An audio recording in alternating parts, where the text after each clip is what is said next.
इधर तंगदार होते हैं इसलिए लगाया हुआ ड्यूटी लगी हुई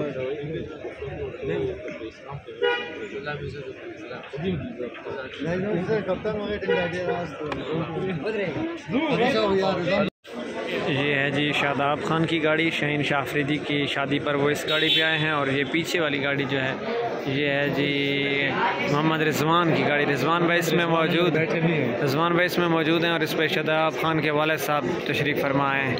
ये दोनों की गाड़ियाँ जी। रिजवान की गाड़ी देखें कितनी खूबसूरत है। ये वाइट वाली रिजवान की गाड़ी है और ये ब्लैक वाली शादाब खान की। सामने से आपको दिखाते हैं, इसके अंदर रिजवान भाई बैठे हैं। ये आप देख सकते हैं रिजवान भाई बैठे हैं।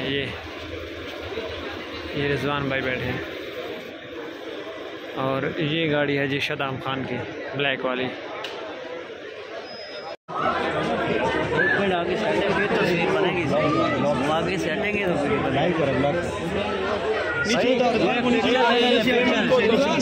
नीचे आ जाओ बस ओबल बंद नीचे आ जाओ। नहीं बनाना है ना,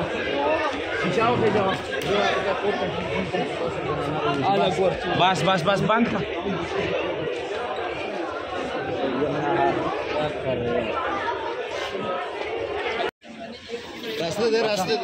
रास्ता भजन पीछे हटे सारे प्लीज, आगे प्लीज भजन पीछे हटेगा। मैं तो सारा गाड़ी पीछे रास्ता